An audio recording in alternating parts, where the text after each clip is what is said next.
In this video, we're going to talk about the learning zone. Now, this is very, very important here as well for you to be aware of because it's going to help you understand the three different stages where you're in a learning mode, or if you're in anxiety kind of mode where you're feeling kind of stressed out because things may be, too difficult for you. So I'm going to walk you through the three different zones that you must be aware of whenever you're looking to learn a new skill, whenever you're learning to acquire some new knowledge. Because if you're not aware of these, then you can easily get discouraged.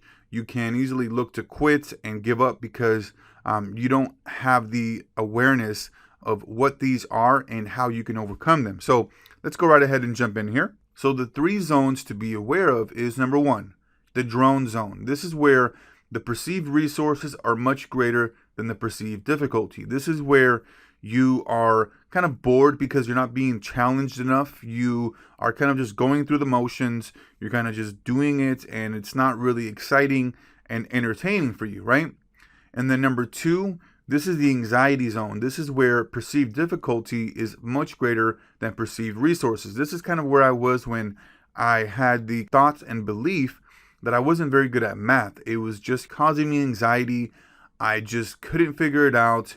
And I was really stressed out about it, right? And so, once I was able to get to the stage number three, the learning zone, where the perceived difficulty, roughly matches the perceived resources, that's where I was able to make it enjoyable and actually, look to really thoroughly understand the different concepts, the different, strategies, techniques that, we were using to reach some sort of formula or algorithm that we were trying to really iron out and accomplish, right? So very, very important there that you want to be in the learning zone whenever you're looking to learn something, develop a new skill, right?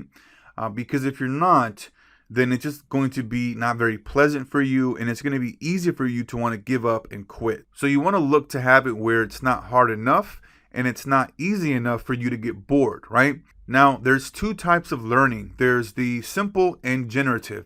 With number one, the simple learning, this is where you have a gap between what you know and what you want to know, okay?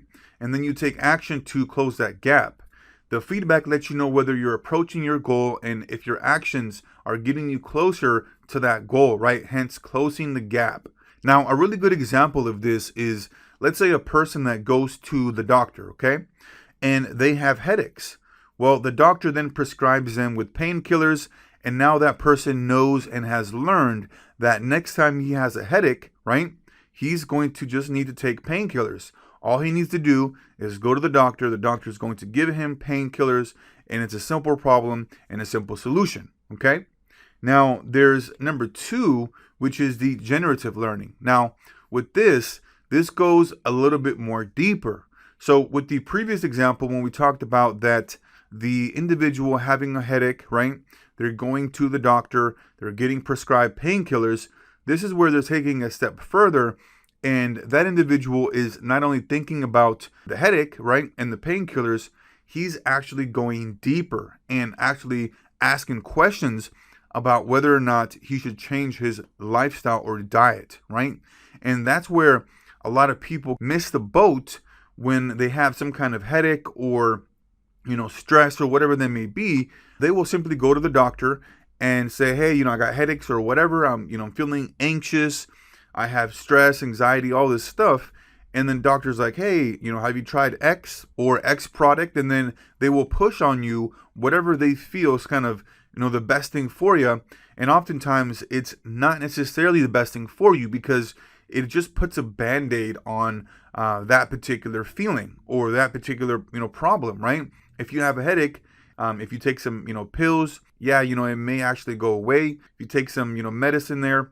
But ultimately, if you're just like looking to, really figure out what is really the problem here and get to the core, right? Then you need to look at things deeper, right? You need to look at your diet, your lifestyle. You need to look at what other things can be contributing to my headaches, and then not just wanting to put a Band-Aid over it, right? So very, very important there. So that's going to be it here for this video, and we'll see you on the next one.